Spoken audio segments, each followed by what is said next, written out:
चलो, बड़े बड़े ध्यान से देख लो। अब हम एक चैप्टर करने जा रहे हैं, that is the chapter of employment. अब एक एम्प्लॉयमेंट में मैं तेजी से करता जाऊंगा। सबसे पहले बेटा समझेंगे हु इज अ वर्कर। बेटा वर्कर वो इंसान होता है जो किसी भी इकोनॉमिक एक्टिविटी में एंगेज होता है। वर्कर कौन है? कोई भी इंसान जो किस में एंगेज होगा, इकोनॉमिक एक्टिविटी में। इकोनॉमिक एक्टिविटी एक इंसान क्यों करता है? To earn his living. क्या मैं कह सकता हूँ worker contributes in the GDP of economy?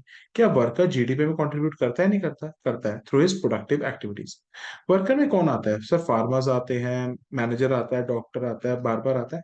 मतलब वर्कर का मतलब होता है कोई भी इंसान जो कोई इकोनॉमिक एक्टिविटी कर रहा है, मतलब बिजनेस कर रहा है, प्रोफेशन कर रहे हैं या जॉब कर रहे हैं।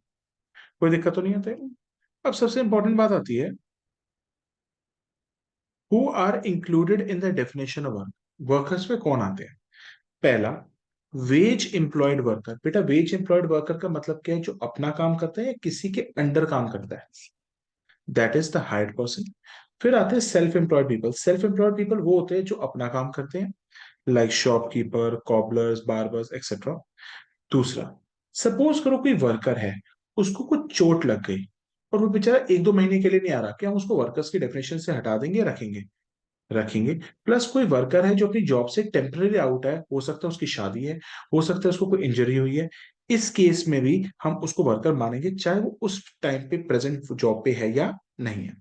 Worker includes all those people who remain temporary out of work due to injury, illness, physical disability, bad weather conditions etcetera. ठीक है। Workers also include those people who help the main worker. बेटा workers में वो सारे इंसान आते हैं जो किसको हेल्प करते हैं? Main worker. जैसे एग्जांपल, कोई लेबर है, लेबर क्या मैनेजर को हेल्प करती है? Yes, they will also be included in the definition of the work.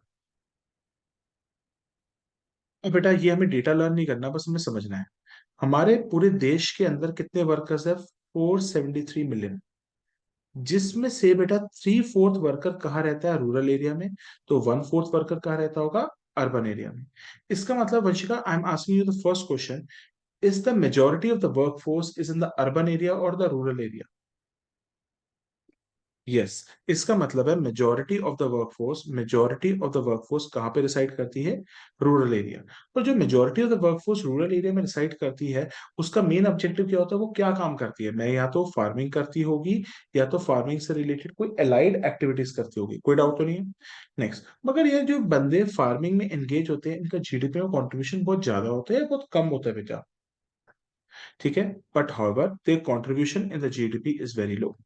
और जो वर्कर्स गांव के अंदर काम करते हैं, उनकी प्रोडक्टिविटी हाई होती है, लो होती है? अच्छा ना। क्या उनकी प्रोडक्टिविटी बहुत होती है? ना। क्या वो जीडीपी में ज्यादा कंट्रीब्यूट कर पाते हैं? एक चीज, मुकेश अंबानी ज्यादा जीडीपी में कंट्रीब्यूट करता होगा या एक normal farmer? Obviously. In workers की प्रोडक्टिविटी बहुत लो होती है और इनकी अर्निंग्स भी बहुत कम होती है। कोई दिक्कत नहीं है ना। अब टोटल वर्कर्स में मेल और फीमेल में कंपैरिजन देखो, 70% मेल्स है। आपको डेटा लर्न नहीं करना, बस आपको एक समझना है हमारे देश में मेल वर्कर ज्यादा है या फीमेल वर्कर ज्यादा है? ठीक है। मैं कह सकता हूं the participation of the main in the productive activities is more than the participation of women in the productive activity. इसका मतलब अगर 100 बंदे हैं तो 100 में से 70 people are the male and 30% are the female. देखो क्या लिखा है। तो अब मैं आपसे बोलता हूँ, टोटल वर्कर्स में 70% मेल है और 30% फीमेल है, मतलब मेजोरिटी वर्कफोर्स किसकी है? Majority workforce is males. अब ध्यान से सुनना।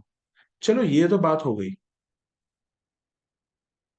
मेल और फीमेल में मेल तुमने बोला बहुत ज्यादा काम करते हैं, मगर मैं जब औरतों के बारे में बात करता हूं तो औरतों में औरतें ज्यादा काम करती हुई कहाँ नजर आएंगी? शहर में या गांव में? नहीं, गांव में। क्योंकि गांव में औरतों की, हस्बैंड्स की इनकम इतनी अच्छी नहीं होती, अपने घर को पालने के लिए उनको मजबूरी में काम करना पड़ता। तो मैं एक चीज लिखवा रहा हूँ, मेरे साथ ये नोट डाउन करो। अक्रक्स लिखो बेटा। देखो, हमारे देश में मेजॉरिटी वर्कफोर्स किसमें? मेजॉरिटी वर्कफोर्स हमारे देश के अंदर रूरल एरिया में, और हमारे मेजॉरिटी वर्कफोर्स में मेल ज्यादा है फीमेल ज्यादा है? और हमारे देश में मेल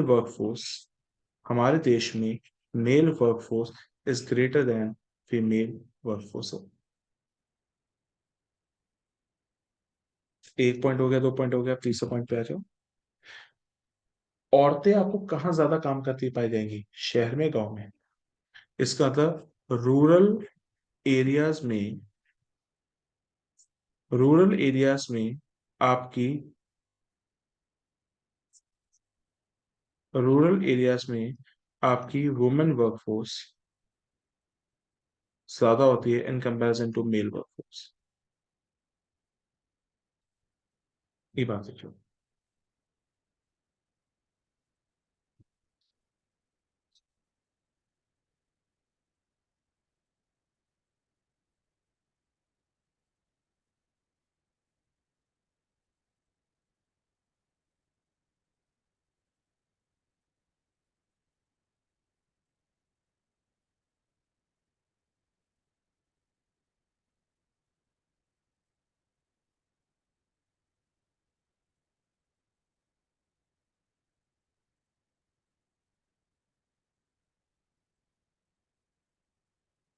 मेजॉरिटी वर्कफोर्स आपके रूरल एरियाज में है, मेल वर्कफोर्स आपकी फीमेल वर्कफोर्स से ज्यादा है, और गांव के अंदर औरतें ज्यादा, रूरल एरियाज में women workforce is more comparison to. नहीं, रुक जाओ, ये थोड़ा सा मुझे पॉइंट री लिखना है।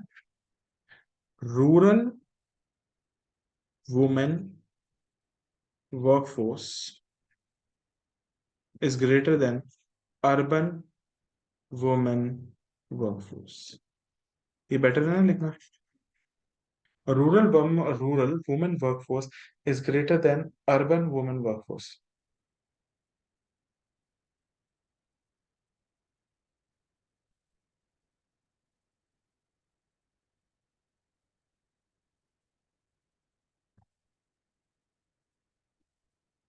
हो गया? Can I shift back to my? अब आ जाओ, आगे चले। बेटा अब सबसे इंपॉर्टेंट है, जो है इंपॉर्टेंट है, what do you mean by the term labour force? बेटा लेबर फोर्स का मतलब क्या होता है? लेबर फोर्स और एक टर्म आती है वर्क फोर्स।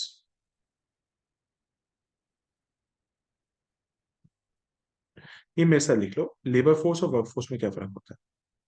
देखो बेटा, सबसे पहले समझते हैं लेबर फोर्स का मतलब क्या है।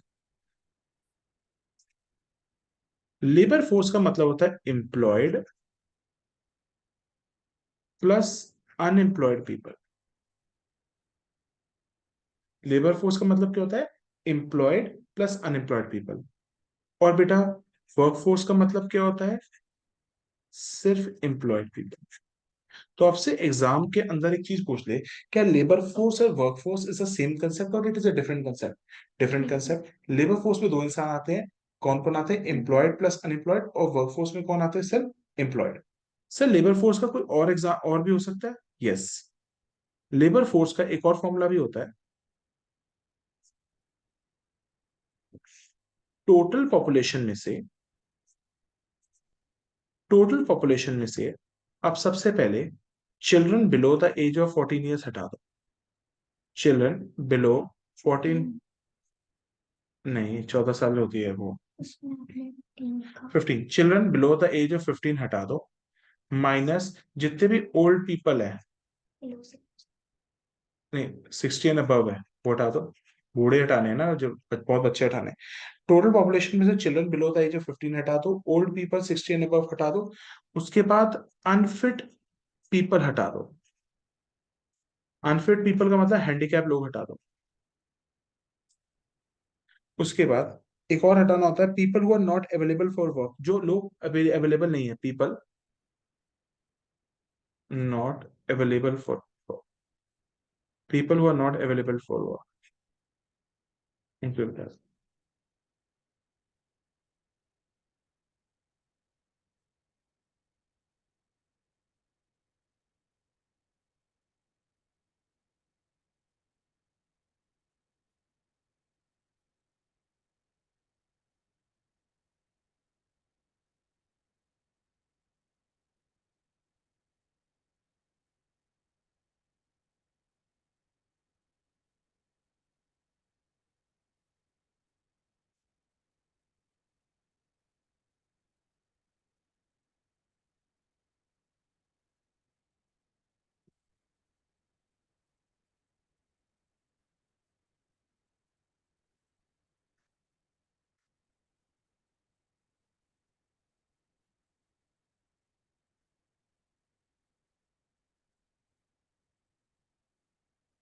तो लेबर फोर्स के अंदर कौन से दो इंसान है, employed and unemployed.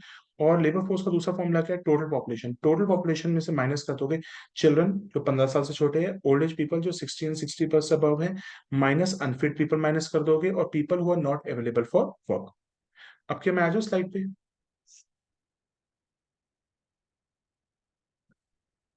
Labour force means people working plus the people seeking for job. जो जॉब को ढूंढ रहे हैं वो अनएम्प्लॉयड हो गए, और जो काम कर रहे हैं वो एम्प्लॉयड हो गए। तो लेबर फोर्स का एक और फॉर्मूला है, total population minus unfit people minus people who are not willing to work minus people who are not available to work. और बेटा इसके अंदर कौन से दो और इंसान हटाने होते हैं, children below the age of 15 and 60 years of age are not included in the labour force. तो टोटल पॉपुलेशन में से क्या क्या माइनस करना पड़ेगा, unfit people, people who are not available for work, people who not willing to work, कौन से बच्चे 15 साल से छोटे, और ओल्ड पीपल 60 एंड अबव। अब लेबर फोर्स की डेफिनेशन क्या है, लेबर फोर्स के अंदर वो इंसान आते हैं जो काम कर रहे हैं या विलिंग टू वर्क है, दोनों। Labour force shall include all the number of people who are able to work and willing to work at an existing wage rate. कोई दिक्कत तो नहीं है, चल। अब आता है वर्क फोर्स। बेटा वर्क फोर्स का मतलब है, वर्क फोर्स में एक वर्ड क्या है, work.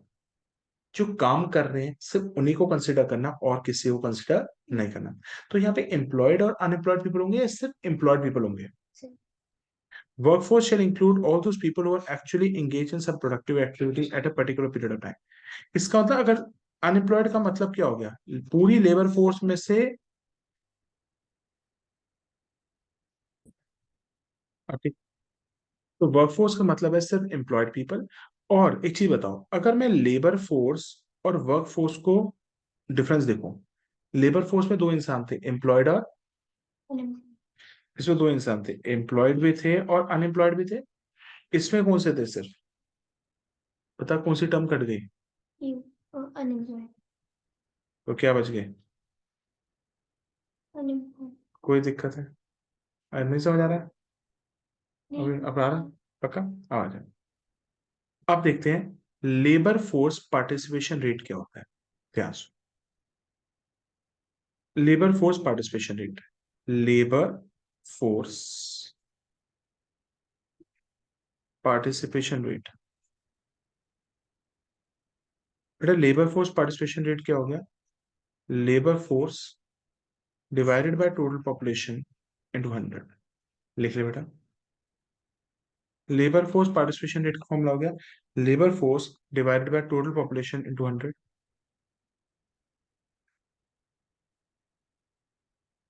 Work force participation rate,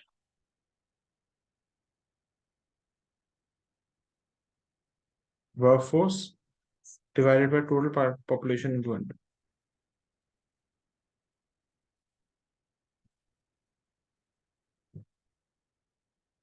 ठीक है, तो लेबर फोर्स पार्टिसिपेशन रेट का फॉर्मूला क्या है, labour force divided by total population 200। और वर्क फोर्स पार्टिसिपेशन रेट का फॉर्मूला क्या है, डिवाइडेड बाय टोटल पॉपुलेशन। ठीक है, जैसे एक एग्जांपल लो, जैसे सपोज कर हमारे पास वर्क फोर्स है 100, लेबर फोर्स 150, और पॉपुलेशन हमारे पास है 1000। तो what is work force participation rate, what is work force participation rate, it is work force divided by total population into 100। Workforce कितना है 100, टोटल पॉपुलेशन कितनी है हमारे पास 1000 into 100।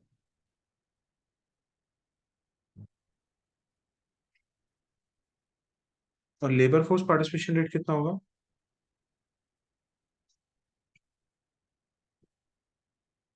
Can you tell me what is labour force participation rate. हाँ, labour force divide by total, labour force कितनी है 150, population कितनी है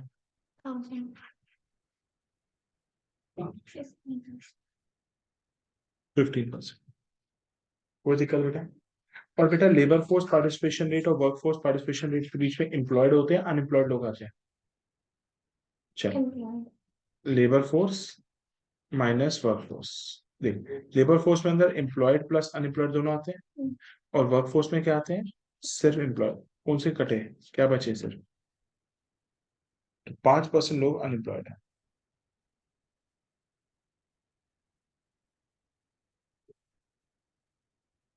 कोई दिक्कत?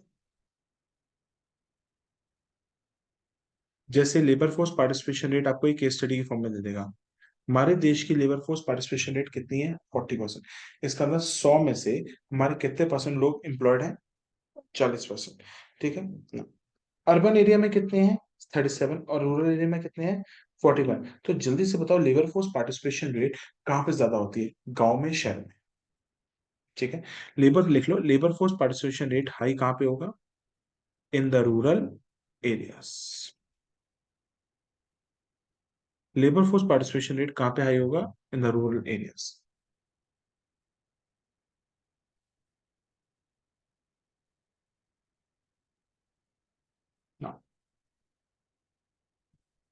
ओवरऑल हमारे देश में overall labour force participation rate males का कितना है? 56। और फीमेल्स का है 23। इसका मतलब लेबर फोर्स पार्टिसिपेशन रेट किन का ज्यादा होता है, मेल्स का फीमेल्स का? मेल्स का।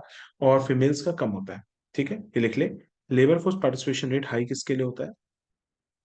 मर्दों के लिए, मेल्स के लिए। और गांव और शहर में ज्यादा कहाँ पे होगा? Rural areas. और labour force participation rate high होगा इन रूरल एरियाज। कोई दिक्कत नहीं है। मेल्स का ही होता है, फीमेल्स का होता है? मेल्स का होता है।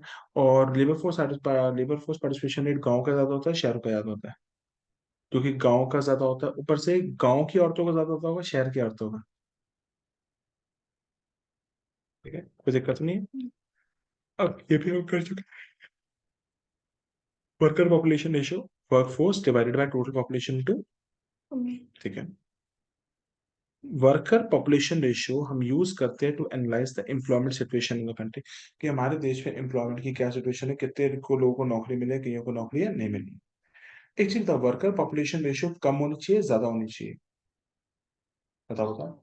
ज्यादा होनी चाहिए, क्योंकि वर्कर पॉपुलेशन रेशियो जितनी ज्यादा होगी इट इम्प्लाइज कि ज्यादा लोगों को नौकरी मिली है, वो उतना ही ज्यादा जीडीपी में कंट्रीब्यूट करेंगे।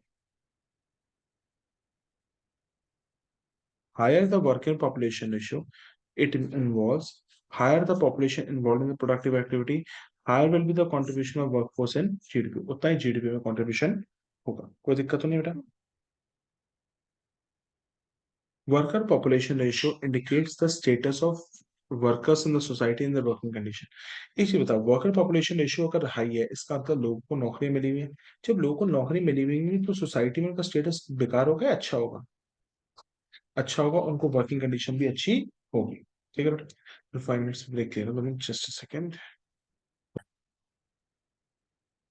एक टेबल बनी हुई आएगी और आपको बोलेंगे बेटा इस चीज को एनालाइज करना है आपने। आपको मैम ये टेबल बना के देंगे। अब बेटा इससे क्या क्या रिजल्ट्स निकलेंगे मैं आपको बताऊं। सबसे पहले हमारे देश में ओवरऑल वर्कर पॉपुलेशन रेशियो कितनी दी है? 38.6। तो पहली लाइन लिखेंगे, overall worker population ratio is 38.6। इसका क्या मतलब है? आउट ऑफ 100 कितने वर्कर्स हैं? 38.6। which means that out of every 100 persons 38.6 are workers। कोई दिक्कत नहीं। अब अब आते हैं थोड़ा आगे। में अब देखते हैं रूरल में ज्यादा है, अर्बन में ज्यादा है? Yes. Worker population ratio is higher in the urban area in comparison to the rural area। Right, rural area में ज्यादा है अर्बन से। Worker population ratio in the rural area is more than the urban area. इसका क्या मतलब है? गांव में लोग ज्यादा काम कर रहे हैं इन कंपैरिजन टू शहरों के। ऐसा क्यों है? Why it's necessary that the people in the rural area are just working much more higher than the required in the urban area? क्यों ऐसा होता है कि गांव में लोग ज्यादा काम कर रहे हैं, शहरों में कम? पहला रीजन देखो, people of the rural area have the limited resources, they participate in the employment market. एक चीज बताओ, जो गांव में रहते हैं उनके पास बेटा बहुत रिसोर्सेज होते हैं, लिमिटेड रिसोर्सेज होते हैं, उनको बेटा एम्प्लॉयमेंट मार्केट में पार्टिसिपेट करना पड़ता है, मतलब उनको कमाना पड़ता है, because at a very young age they have to assume the responsibility of earning.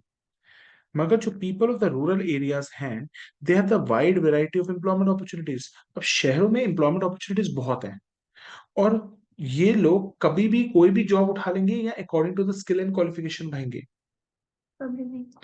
अच्छा, शहर में, ठीक है, they look up the job which suits their qualification and skill.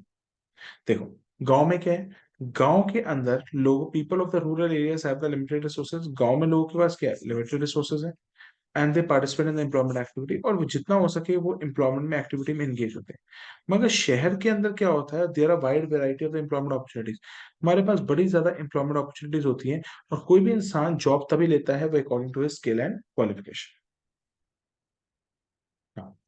जो गांव के अंदर लोग होते हैं ना, वो तो एक तो स्कूल्स एंड कॉलेजेस में जाते ही नहीं है, और जाते भी हैं तो बीच में छोड़ देते हैं। मगर शहर के बंदा, एक इंसान स्कूल कॉलेजेस में अपनी पहली पूरी एजुकेशन को कंप्लीट करता है, तब जाके जॉब लेता है।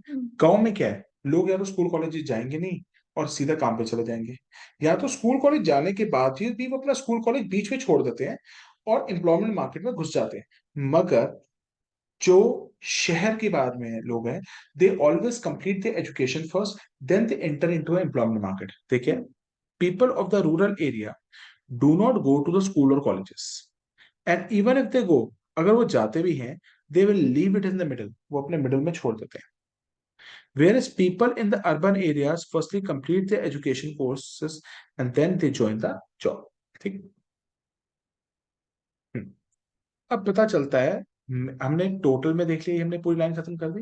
अब इस पे आते हैं, मेल्स की कितनी है वर्कर पॉपुलेशन रेशियो और फीमेल्स की कितनी है, 21.9। तो लिखोगे कैसे, the worker population ratio for the mails is greater than the worker population ratio of female.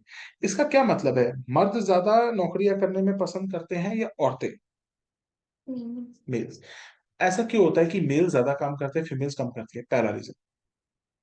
जब भी एक औरत की शादी हो जाती है ना बेटा, उसके बाद उसका बच्चा हो जाता है, तो उसके घर वाले यही कहते हैं कि बेटा now you should not work, आप घर संभालो, पति को संभालो और बच्चों को संभालो। और हमारी इकोनॉमी है मेल डोमिनेटेड सोसाइटी, औरत को उस हिसाब से करना पड़ता।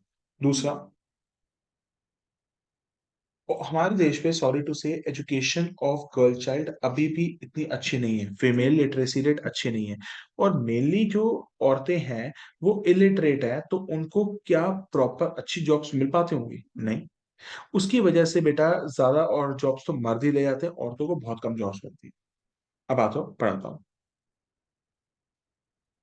Worker population ratio for the male is greater than the female. क्यों, India is a male dominated society, India कैसी सोसाइटी है, मेल डोमिनेटेड सोसाइटी। जैसा मर्द कहेगा वैसा उसको करना पड़ेगा औरत को, ठीक है। when the men are able to earn high income, their family discourages the female members not to take the jobs। भाई देखो, जैसे ही मर्द अच्छा कमाने लग जाता है तो फीमेल को कहते हैं भाई आप घर पे बैठो, आपको जॉब करने की जरूरत नहीं है, and female members are confined to household work, और वो किस काम में रह जाती है फिर, हाउस होल्ड वर्क में रह जाती है। Lack of education opportunities for women. एक चीज बताओ, वुमेन, एक चीज बताओ, एजुकेशन अपॉर्चुनिटीज वुमेन के लिए ज्यादा है, कम है, तो इसीलिए वुमेन्स को अच्छी जॉब्स नहीं मिल पाती। उसके बाद आता है worker population ratio. Worker population ratio female urban, मतलब रूरल फीमेल्स के लिए ज्यादा होगा या अर्बन फीमेल्स के लिए ज्यादा होगा।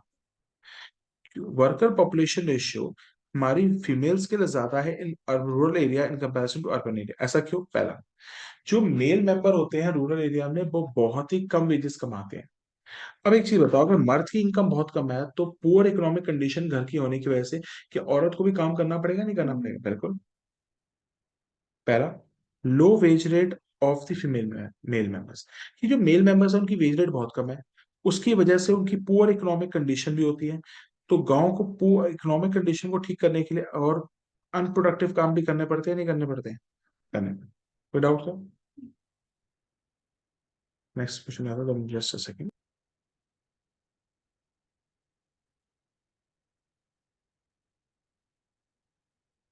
What do you mean the term employment and what are the types of employment. देखो, एम्प्लॉयमेंट का मतलब पता है, क्या होता है बेटा? All those people who are able and willing to work at an existing wage rate are able to find the employment. जो लोग भी काम करने की इच्छा रखते हैं और वो काम ढूंढ पाते हैं, और उन्हीं को क्या कहेंगे हम? Employment. Employment may be defined as any economic activity which provides the people with any means to earn their living। कि employment का मतलब है कोई भी जरिया जिससे एक इंसान अपनी मीन्स अर्निंग लिविंग अर्न कर सकता है। टाइप्स ऑफ एम्प्लॉयमेंट, पहले दो तरीके की एम्प्लॉयमेंट होती है। एक होती है सेल्फ एम्प्लॉयमेंट और एक होती है वेज एम्प्लॉयमेंट। सेल्फ एम्प्लॉयमेंट कितनी है? 52%। सेल्फ एम्प्लॉयमेंट कितनी है हमारी? 52%। और वेज एम्प्लॉयमेंट कितनी है? 48%। वेज एम्प्लॉयमेंट में दो वर्कर्स होंगे, एक होंगे कैजुअल वर्कर्स, एक होंगे रेगुलर वर्कर्स। रेगुलर कितने हैं? 18। कैजुअल कितने हैं? 13। तो एक बार ये डायग्राम बना लो अपने पास। एम्प्लॉयमेंट दो तरीके की होती है, होते सेल्फ एम्प्लॉयमेंट, एक वेज एम्प्लॉयमेंट। सबसे ज्यादा हमारे देश में क्या है? Self employment. हाँ नहीं, वैसे बता रहा हूँ। टाइप्स ऑफ एम्प्लॉयमेंट दो तरीके की होती है, self employment, veg employment. Self employment हमारे देश में कितनी है? 52%। और वेज एम्प्लॉयमेंट कितनी है? 48%। वेज एम्प्लॉयमेंट में दो तरीके के वर्कर्स, रेगुलर है, कैजुअल। रेगुलर वर्कर्स कितने हैं? 18%। कैजुअल वर्कर्स कितने हैं? 30%। अब आ जाओ, सेल्फ एम्प्लॉयमेंट और वेज एम्प्लॉयमेंट में क्या फर्क होता है?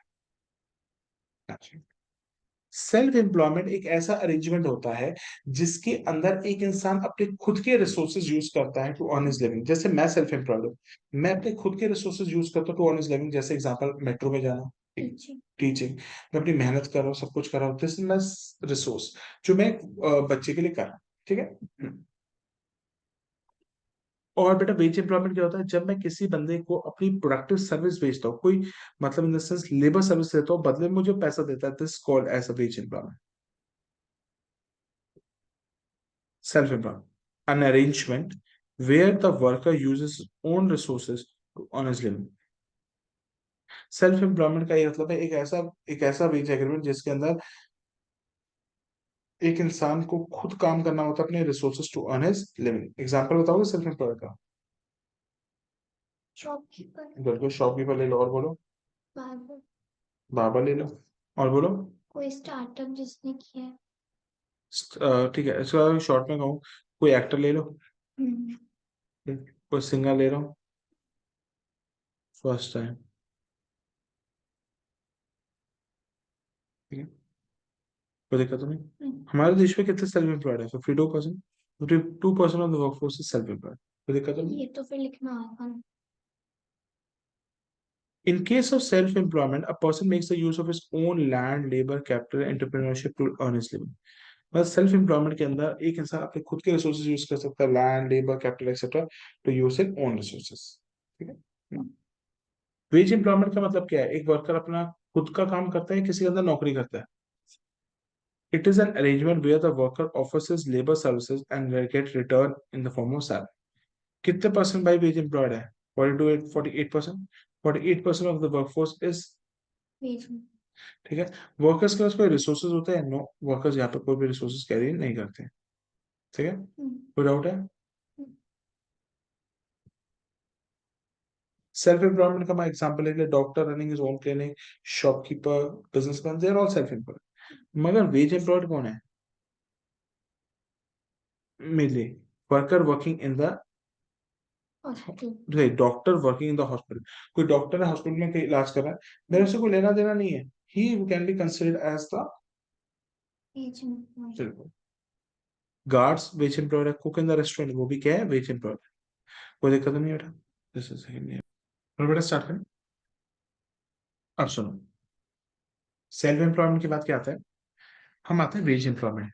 वेज एम्प्लॉयमेंट का मतलब क्या होता है? हम किसी के अपना काम कर रहे हैं, किसी के अंडर काम कर रहे हैं। वो दो तरीके के होते हैं, एक होते हैं रेगुलर वर्कर्स, एक होते हैं कैजुअल वर्कर्स। रेगुलर वर्कर्स तो बहुत कम है, 18%। और कैजुअल वर्कर्स ज्यादा है, कितने हैं? 30%। और दोनों मिला के कितना हो गया? 48%। अब रेगुलर वर्कर्स और कैजुअल वर्कर्स में क्या फर्क होता है? जो वर्कर्स हम परमानेंट बेसिस पे हायर करते हैं, when the worker is hired by the business organization on the permanent basis, when the worker is hired by the business organization on the permanent basis and he get the wages on the regular basis, उसको wages कभी कभी मिलती है, regular basis पे मिलती है, he is called as a regular worker। ठीक है। दूसरा, when the worker is hired by the business organization not on the permanent basis, जब हम वर्कर को कभी परमानेंट बेसिस पे हायर नहीं करते और उसको वेजेस तभी मिलती है जब वो काम करेगा, तो that worker is called as a casual worker. When the worker is hired by the business organization not on permanent basis and he get the wages for work done, जितना काम करेगा उसको आपसे wages मिलेंगी, it is called as a casual workers. Now, कौन सा worker है जिसको सोशल सिक्योरिटी बेनिफिट मिलते हैं जैसे ग्रेचुटी, प्रोविडेंट फंड, किसको मिलता होगा? रेगुलर वर्कर्स को. और किन वर्कर्स को जॉब सिक्योरिटी और सोशल सिक्योरिटी बेनिफिट्स नहीं मिलते? बताओ. रेगुलर या कैजुअल? रेगुलर वर्कर्स को सोशल सिक्योरिटी बेनिफिट्स मिलेंगे और इनको job security, regular income, social security benefits नहीं मिलते. तो इंडो चाइना पाकिस्तान किया था आपने क्वेश्चन, ये चैप्टर अभी नहीं हो गया ना? पूरा नहीं. बस समझ आ रहा है कैसे किया? वो 8 मार्क का टॉपिक है ना. कौन से वर्कर्स हैं जिनको गवर्नमेंट से प्रोटेक्शन मिलती है, रेगुलेशन मिलती है, और कौन से वर्कर्स हैं जिनको प्रोटेक्शन फ्रॉम गवर्नमेंट नहीं मिलती? कैजुअल वर्कर्स को नहीं. They do not get protection और रेगुलेशन फ्रॉम द गवर्नमेंट. ठीक है ना. जैसे मैं अगर बोलूं, professor in the college is a regular worker, employees in the banks and MNCs they are also regular worker. मगर जो कंस्ट्रक्शन साइट पे वर्कर्स काम कर रहे हैं या मेड्स काम कर रहे हैं, दे आर रेगुलर वर्कर्स या कैजुअल वर्कर्स? कोई दिक्कत तो नहीं. Self employed is 52, regular is 18, 18 plus 52 comes out to be 17. तो कैजुअल वर्कर्स हमारे पास कितने हो गए? 30% कैजुअल वर्कर्स. अब एग्जाम में क्वेश्चन आता है, why are the regular salaried employees are more in the urban areas than the rural areas? मतलब शहर के अंदर आपको रेगुलर सैलरीड एम्प्लॉयज ज्यादा मिलेंगे और गांव में कम मिलेंगे, इसका क्या कारण है? क्योंकि रेगुलर सैलरीड एम्प्लॉय के लिए वही हो सकते हैं वर्कर्स जिनके पास high degree of skill, knowledge, education है. जिस इंसान के पास हाई डिग्री स्किल क्वालिफिकेशन है उसको रेगुलर सैलरीड एम्प्लॉयमेंट मिल जाएगी. ठीक. अब नॉलेज किसके पास होती है? रूरल एरिया के लिए, अर्बन एरिया के लिए? Regular salaried employees are more in the urban area because urban people have the wide variety of employment opportunities due to their educational attainments and skills. On the other hand, जो गांव के अंदर होते हैं शायद, they are illiterate, they do not have skills. कोई दिक्कत तो नहीं ना. अब क्वेश्चन आता है, why the less women are found in the regular salaried employment? औरतें क्यों कम होती हैं रेगुलर सैलरीड एम्प्लॉयमेंट में? जो रेगुलर सैलरीड एम्प्लॉयमेंट है वहां पे पढ़े लिखे लोग होने चाहिए, और हमारे देश में औरतें ज्यादा पढ़ी लिखी हैं, कम पढ़ी लिखी हैं. ठीक है. This is so because of their illiteracy and lack of skills. Regular salaried job requires high level of skills and literacy. Now, अब एक क्वेश्चन ये भी आया हुआ है, why the self employed people are more in the rural areas? Rural areas में आप मुझे सेल्फ एम्प्लॉयड लोग ज्यादा क्यों नजर आते हैं? क्योंकि गांव के अंदर लोगों के पास मेनली क्या है, एग्रीकल्चर फील्ड्स हैं और वहां पे वो फार्मिंग करना पसंद करते हैं. इसीलिए बेटा सेल्फ एम्प्लॉयमेंट ज्यादा आपको कहाँ नजर आएगी? रूरल एरियाज में. कोई दिक्कत तो नहीं. आगे चलें. एक टर्म आता है, casualisation of workforce. What is meant by the term casualisation of workforce? देखो, अगर वर्कर्स सेल्फ एम्प्लॉयमेंट और रेगुलर जॉब्स को छोड़ के कैजुअल वर्कर्स बन रहे हैं, मतलब अच्छे सेक्टर्स कौन से थे? अच्छे सेक्टर्स थे हमारा, एक तो regular workers, it was fine. Self employment, it was fine. Self employment और रेगुलर सैलरीड एम्प्लॉयमेंट से लोग छोड़ के कहा जा रहे हैं? Casual wage work. तो इस प्रोसेस को क्या कहते हैं? Casualisation of workforce. Casualisation of workforce it refers to the process of moving of workforce from, कहां से वर्कफोर्स मूव कर रही है? From this self employment and regular workers to casual wage work. और एक चीज बताओ, पिछले 3 डिकेड में, व्हाट इज डिकेड? 10 साल. मतलब मैं कह सकता हूँ 3 डिकेड्स का मतलब last 30 years. It is on a very high. मतलब पिछले 30 साल में बहुत वर्कर्स हैं जो सेल्फ एम्प्लॉयमेंट छोड़ के और रेगुलर सैलरी एम्प्लॉयमेंट छोड़ के कैजुअल वेज वर्क में शिफ्ट किए.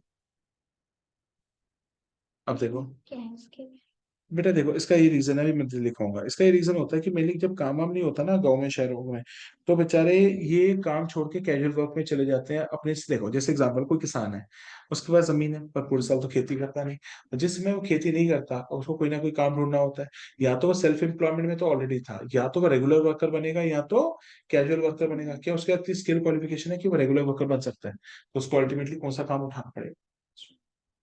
सबसे पहले आप इस एनालिसिस में देखो, हमारे देश में अगर देखा जाए, सेल्फ एम्प्लॉयमेंट बढ़ी है या कम होती जा रही है? कम होती जा रही है। यस, हमारी सेल्फ एम्प्लॉयमेंट रिड्यूस होती जा रही है। Regular workers 15.4, 14.6, 18%। मतलब रेगुलर वर्कर्स थोड़े से बड़े हैं, ज्यादा बड़े नहीं है। कैजुअल वर्कर्स हमारे देश में बढ़ा है, 23.2, 38.8। मतलब कैजुअल वेज वर्क बढ़ा है। तो इस पूरे प्रोसेस से ये पता चल रहा है कि सेल्फ एम्प्लॉयमेंट कम हो रहा है, रेगुलर वर्कर्स में थोड़ा फ्लक्चुएशन है ऊपर नीचे, एंड द कैजुअल वर्कर्स कम हो रहे हैं, बढ़ रहे हैं। Maximum workforce continues to engage in self employment and, पर ये इंक्रीज हो रहा है, डिक्लाइन हो रहा है, and it is declining from 61.4, 52.6, 52। देख, पहले हमारा सेल्फ एम्प्लॉयमेंट में कितना था? 61.4। अब कितना हुआ? 52.6। फिर कितना हुआ? 52। इसका तो सेल्फ एम्प्लॉयमेंट गिर रहा है हमारा। आगे चलते हैं। रेगुलर सैलरीड वर्कर्स, बेटा रेगुलर सैलरीड वर्कर्स में कुछ चेंज आ रहा है या स्टेगनेंट है? 15.4, 14.4, ज्यादा चेंज आ रहा है, स्टेगनेंट है। Casualisation of workforce, casualisation of workforce उतना ही है या 23.2 से 30 से पहुंच गया? कैजुअलाइजेशन ऑफ वर्कफोर्स कम है या ज्यादा है? तो casualisation of workforce has increase from 23.2 to 30%। कोई डाउट तो नहीं बेटा? आगे चले। अब तुमने मेरे से पूछा था what is the reason for the casualization of workforce. क्या प्रॉब्लम्स है लोगों को जिससे लोग are shifting from the self employment and the wage employment to the casual sector? पहला reason, self employed small and the marginal farmers.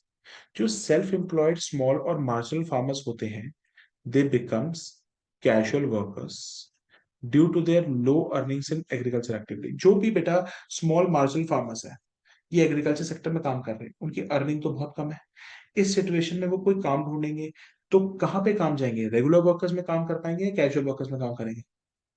इसलिए वो casual workers में ही काम करेंगे, और उनकी बेटा अर्निंग्स हाई होती है, बहुत लो होती है? लो होती है। Next, increase in demand for casual workers in construction work, trade and service sector in rural area. गांव में अगर तुम देखोगे बहुत ज्यादा कंस्ट्रक्शन एक्टिविटीज होती हैं, फैक्ट्रियां बन रही होती हैं, उस समय हमें क्या रेगुलर वर्कर्स की जरूरत होती है, कैजुअल वर्कर्स की जरूरत? तो इसीलिए बेटा उस समय इंक्रीज हो जाती है demand for casual workers. Next, अब एक चीज बताओ, ऑर्गेनाइज सेक्टर में अगर ग्रोथ ही नहीं हो रही, what is the difference between the organise sector and unorganise sector? Organise sector वो सेक्टर होता है जिसके अंदर 10 या 10 से ज्यादा लोग काम कर रहे होते हैं, और वहां पे एक इंसान को जॉब सिक्योरिटी मिलती है, उसको एक प्रॉपर सैलरी मिलती है, so on, that is organise sector. जैसे एग्जांपल देता हूँ ऑर्गेनाइज सेक्टर का, जैसे रिलायंस एक कंपनी है, नेस्ले कंपनी है, that is an organise sector. Unorganise sector एक ऐसा सेक्टर होता है जिसमें 10 से कम बंदे काम कर रहे होते हैं, और वहां पे ढाबे ढाबे हो गए, छोटी मोटी दुकानें हो गई। जैसे एग्जांपल, ये छोटी मोटी दुकानें हैं, या छोटू काम करता होगा 10-15 हजार पे, क्या उसकी जॉब सिक्योर्ड है? घंटा सिक्योर्ड है, कभी भी निकाल देगा वो। उनके पास जॉब सिक्योरिटी नहीं है। इवन जोमेटो में भी जो वर्कर्स बेचारे डिलीवरी बॉय कर रहे हैं, उनके जॉब सिक्योरिटी नहीं है। तो जहां पे जॉब सिक्योरिटी नहीं होती, तो एक चीज होता है, वो कौन सी जॉब्स होती है? कैजुअल जॉब्स होती है, अदर क्या लिखे? ऑर्गेनाइज सेक्टर की ग्रोथ कम है, ऑर्गेनाइज सेक्टर की ग्रोथ कम है, तो वर्कर्स के ऑर्गेनाइज सेक्टर में आ सकते हैं, या उनको मजबूरी में अनऑर्गेनाइज सेक्टर में शिफ्ट करना पड़ेगा? Slow growth of employment in the organise sector forces the worker to take the casual jobs. कोई दिक्कत तो नहीं? हम्म, ना। एग्जाम में क्वेश्चन आ सकता है, what is the difference between the formal sector and informal sector? Formal sector का दूसरा नाम क्या होता है? Organise sector. और इनफॉर्मल सेक्टर का क्या नाम होता है? Unorganised sector. यह क्वेश्चन में आ सकता है, is it necessary to generate the employment in the formal sector? क्या जरूरी है कि हमें एम्प्लॉयमेंट फॉर्मल सेक्टर में बढ़ानी चाहिए? यस। देखो, पहले समझते हैं फॉर्मल और इनफॉर्मल सेक्टर का मतलब क्या है। ऐसा सेक्टर जिसपे 10 या 10 से ज्यादा लोग काम कर रहे हैं, that is a formal sector. और एक ऐसा सेक्टर जिसपे 10 से कम काम कर रहे हैं, that is called as an informal sector या अनऑर्गेनाइज सेक्टर। पहला, फॉर्मल सेक्टर में 10 या 10 से कम या 10 से ज्यादा। Formal sector includes all the private and public establishment which employs 10 or more hired workers. मगर इनफॉर्मल सेक्टर में सिर्फ प्राइवेट एस्टेब्लिशमेंट आती है जो एम्प्लॉय कर रही होती है लेस देन 10 वर्कर्स। ठीक है। Workers of the formal sector are called as formal workers. जो वर्कर्स फॉर्मल सेक्टर में है वो क्या होंगे? Formal workers. ठीक है। और जो वर्कर इनफॉर्मल सेक्टर में होंगे are called as informal workers. कोई दिक्कत नहीं। किसान हो गया, वर्कर हो गया, कंस्ट्रक्शन वर्कर हो गए, हेड लोड वर्कर्स हो गए, जो बाहर लेकर नहीं जा रहे होते। तब कौन से वर्कर्स है फूड सिक्योर जो जॉब सिक्योरिटी एंजॉय करते हो?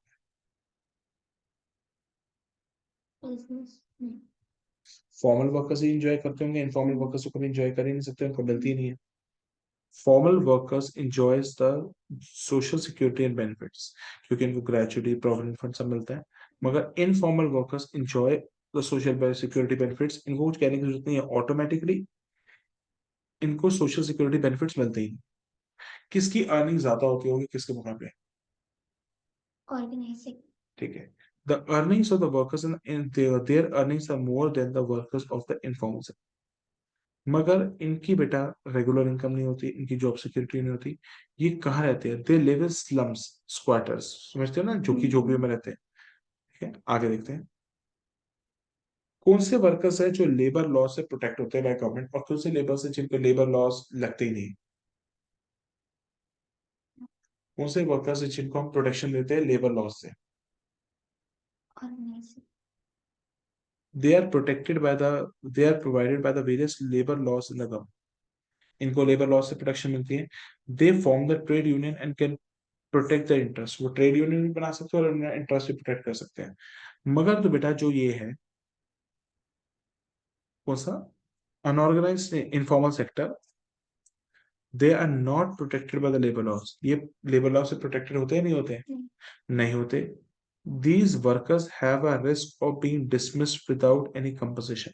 इनको कोई भी कभी भी निकाल सकता है और बेचारे को बदले में कंपनसेशन दे या ना दे। Next, informal sector uses the outdated technology and they do not maintain their account. कि वो एक पुरानी टेक्नोलॉजी यूज करते हैं और वो अकाउंट्स को मेंटेन नहीं करते। कोई डाउट तो नहीं बेटा? हमारे देश में कितने परसेंट वर्कफोर्स है जो फॉर्मल सेक्टर में? 6%। 6% of the workforce is engage in the formal sector. और इनफॉर्मल सेक्टर में कितने एंगेज है? 94% of the workforce is engage in the informal sector. तो ठीक है, जस्ट अ सेकंड। चलो, पीडीएफ में ऑलमोस्ट खत्म करा दूंगा बेटा, ठीक है। उसके बाद जो दूसरी पीडीएफ है ना, उसमें बस वही है, causes of unemployment and how to solve unemployment, तो बचपन से पढ़ते आ रहे हो। आ जाओ।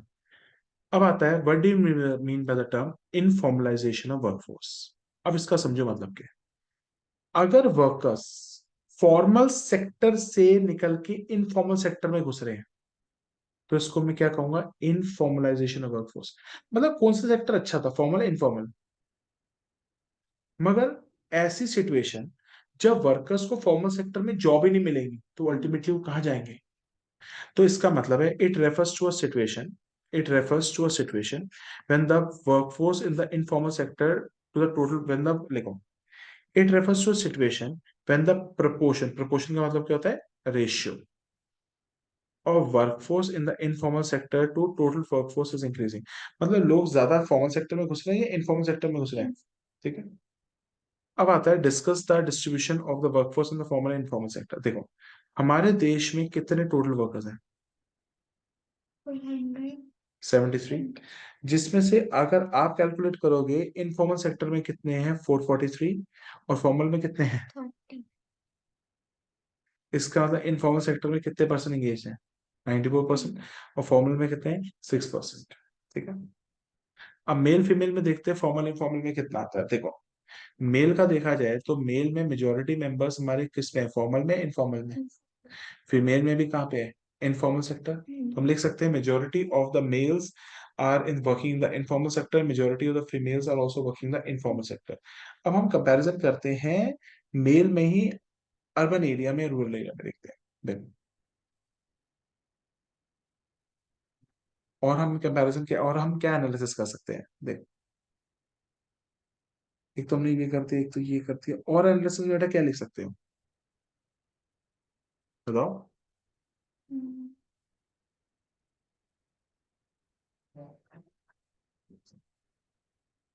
और हम क्या लिख सकते हैं? फॉर्मल सेक्टर में ये देख सकते हैं कि मेल्स की प्रोपोर्शन ज्यादा है, फीमेल्स की कम है, क्योंकि बेटा वही lack of education of the women सारा। और फीमेल्स का और मेल का भी देख कि ज्यादा वर्कफोर्स है in the informal sector in comparison to male workers. कोई दिक्कत तो नहीं? तो यही चीजें मैंने लिखी हुई है ये सारी मैंने लिखी हुई है। देखो, इससे क्या पता चलता है कि हमारी जो इकोनॉमी है वो बहुत ही तेज चल रही है। देखो, this indicates that our economy is growing at a is growing this indicates that the economy is growing proportion this indicates that as our economy is growing the proportion of workforce in informal sector कम होगा बढ़ेगा भी।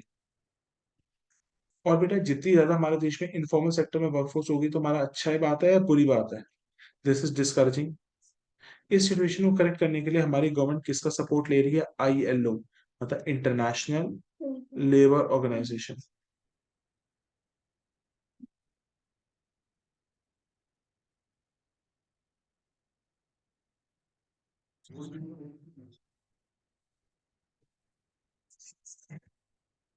International Labour organisation,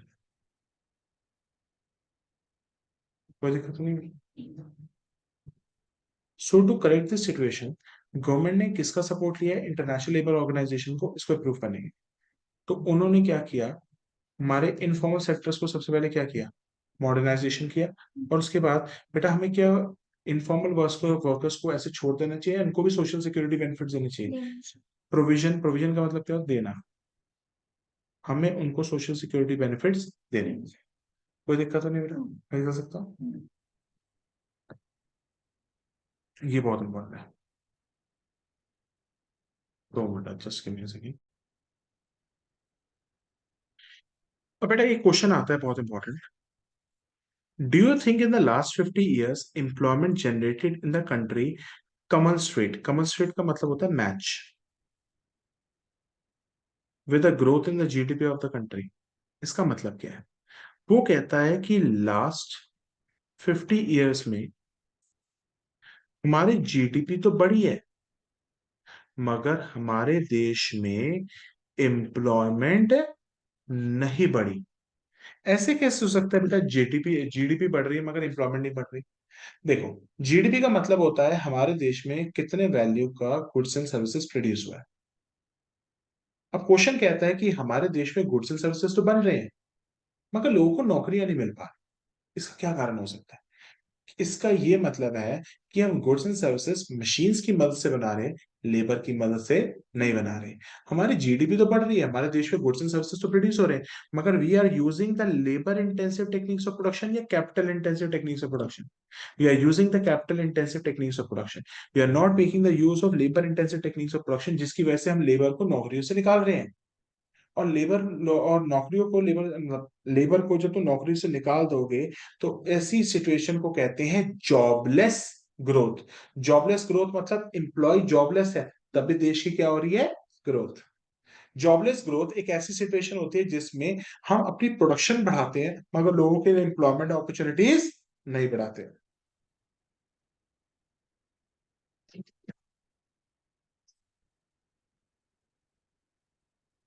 देखो, no, employment generated in the country do not match with the growth in the GDP of the economy. During the last 50 years India ने कौन सी एक situation को experience किया है? Jobless economic growth. Jobless economic growth का मतलब हमारे देश की इकोनॉमिक ग्रोथ तो हो रही है मगर लोगों के लिए क्या नहीं बढ़ रही? जॉब्स या एम्प्लॉयमेंट नहीं बढ़ रही क्योंकि हम क्या यूज कर रहे हैं? लेबर इंटेंसिव है, capital intensive? Jobless economic growth refers to a situation when the economy is able to produce more goods and services without any proportionate increase in employment opportunities। मतलब हमारी गुड्स एंड सर्विसेज की तो production हो रही है मगर क्या नहीं हो रही? एम्प्लॉयमेंट अपॉर्चुनिटीज की नहीं हो रही। जीडीपी बढ़ रही है मगर एम्प्लॉयमेंट नहीं बढ़ रही। और the main objective of the jobless economic growth is the use of labour and advance technology where labour is substituted by the machines. बड़े ध्यान सुनिए, जॉबलेस इकोनॉमिक ग्रोथ एक ऐसी सिचुएशन होती है जहां पे बेटा हम लेटेस्ट एडवांस टेक्नोलॉजी यूज कर रहे हैं। अब लेटेस्ट एडवांस टेक्नोलॉजी यूज कर रहे हैं तो हमें ज्यादा वर्कर्स की जरूरत चाहिए, नहीं चाहिए? नहीं चाहिए। तो वहां पे लेबर को हमने किससे सब्स्टिट्यूट किया है? मशीन से सब्स्टिट्यूट कर दिया। विदाउट, इसका मतलब there is more use of labour intensive techniques या कैपिटल इंटेंसिव?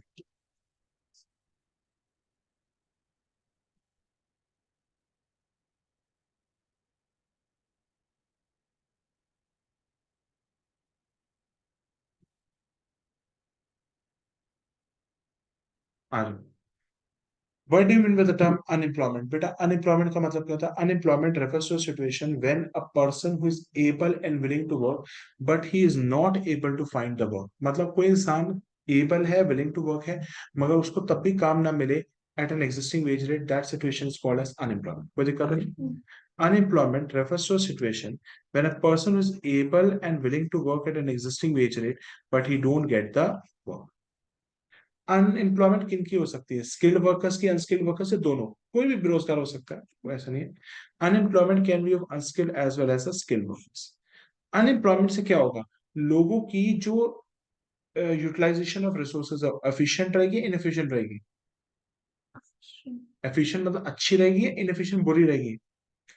तो unemployment implies inefficient utilization of human resource, lower production, production कम हो रही है, lower standard of living of people, लोगों का स्टैंडर्ड लिविंग भी कम हो रहा है। इसकी वजह से बेटा अनएम्प्लॉयमेंट हो सकती है। कोई दिक्कत नहीं? Unemployment adversely affects the moral of the workers and undermines the self confidence. एक चीज बताओ, क्या अनएम्प्लॉयमेंट से बेटा क्या मोरल वर्कर्स का डाउन हो जाता है? कोई बंदा बहुत समय से बेरोजगार है, घर बैठा हुआ, क्या कर लेगा? क्या मैं कह सकता हूँ उसका मोरल अप होता है, डाउन होता है? And undermines his self confidence, और उसको सेल्फ कॉन्फिडेंस देने और अपना सेल्फ कॉन्फिडेंस भी बढ़ाता है। ठीक है? मैं तो आपका है यार, यस। 20 कौन सा स्टार्ट करेंगे? एक कॉजेस है, वो जो मैंने आपको दूसरी पीडीएफ दी है ना, वो है उसके असली में कॉजेस साइन लैंग्वेज में। ये मुश्किल है, मैं वहीं से करा दूँ।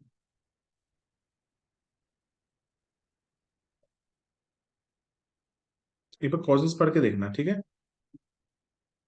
कॉजेस और रेमेडी समझ आ जाएंगे, नहीं आएंगे तो मैं करा दूंगा। अब चैप्टर समझ आया थोड़ा या नहीं यार? कर लूंगी। अब कर लोगे? तो इंडियन इको में और कौन से चैप्टर आते हैं अभी? इंडियन इको में वो एलपीजी भी डाल दूंगा आज। एलपीजी मैं ऑनलाइन डाल दूंगा आज को। ठीक है, जितना रिकॉर्ड हुआ है I will put in the online, उससे एक बार रिवाइज कर पाओगे। ठीक है, और सेकंड चैप्टर कर पाओगे या जिसको Indian eco in the 1950 to 1990? बेटा देखो, अभी मेरे पास डालने का क्या, अभी कोई बच्चे ने सबने कर लिया है। अगर तुम्हें करना होगा, तुम्हें कराना पड़ेगा मुझे, और सबने कर लिया है। मेरे पास उसकी वॉइस रिकॉर्डिंग है, वो भेज दूंगा। नोट्स को खोलना और जैसे जैसे मैंने समझाया ना, उसको सुनते जाना ईयरफोन में और करते जाना। अगर वो तुम्हें फ्रूटफुल हो जाता है वो करना। ये वाला सिस्टम तो मैंने अभी रिसेंटली 5-6 महीने पहले शुरू किया था कि बच्चे को पढ़ाते पढ़ाते रिकॉर्ड कर लो, एग्जाम के डेज पे बस वो कर सके। चलो, टाइप्स ऑफ अनएम्प्लॉयमेंट बेटा ये सबसे इंपॉर्टेंट होती है। डिस्गाइज्ड अनएम्प्लॉयमेंट, जिसका दूसरा नाम क्या है? Hidden unemployment. अब ध्यान सुनो बेटा, एक फील्ड पे आपको 10 बंदे चाहिए और आपने 13 बंदे लगा रखे हैं। आपसे एक सवाल पूछता हूँ, तो 3 बंदे एक्स्ट्रा लगाए हुए आपने क्यों लगाए हुए? तरस के खा सर, तरस खा रहे हैं उन पे, क्योंकि अगर हम उनको बाहर निकालते हैं वो रोजी रोटी कैसे खाएंगे? अगर हमारे पास 10 बंदों की प्लेस है and we are employing 13 people, तो 3 लोग जो एक्स्ट्रा हैं, why you have actually employed them? They are actually disguised unemployment. Disguised unemployment ऐसी अनएम्प्लॉयमेंट होती है when the number of people working are more than what actually we require. Disguised unemployment refers to a situation where the number of people engaged on a particular work are more than really required। ये unemployment आपको mainly कहाँ देखी जाती है? ये आपको देखी जाती है in the rural areas in agriculture sector. It is a pre dominant form of unemployment seen in the agriculture sector. कोई दिक्कत तो नहीं है ना? Marginal productivity of the surplus labour zero होती है। यहाँ पे जो एक्स्ट्रा लेबर है उनकी कुछ प्रोडक्टिविटी है या वो जीरो के बराबर है? ठीक है, मतलब contribution of the extra workforce is zero. अगर मैं इनको एक्स्ट्रा वर्कर्स को रिमूव भी कर दूंगा, it will not effect my production, तो दिक्कत तो नहीं।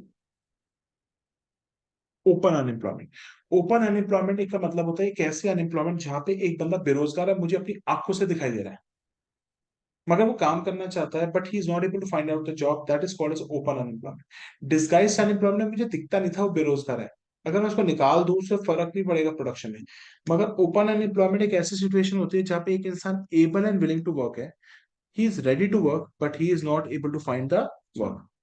Open unemployment refers to a situation when a person who is able and willing to work at an existing wage rate fails to get the work, उसको काम नहीं। इसको open unemployment क्यों कहते हैं, क्योंकि हम ये अपनी नेकेड आईज से देख सकते हैं कि कितने लोग बेरोजगार हैं। It is called as open unemployment because such unemployment can be seen and counted in terms of number of unemployed people. अब आता है सीजनल अनएम्प्लॉयमेंट। सीजनल अनएम्प्लॉयमेंट का मतलब तुमने देखा होगा बैंड बाजे वाले, उनका बेसिकली मेन सीजन क्या होता है, ये नवंबर दिसंबर में होता है जब वो काम कर रहे होते हैं, बाकी पूरा टाइम वो बेटा शादी वादी हो रही होती है, नहीं हो रही होती है।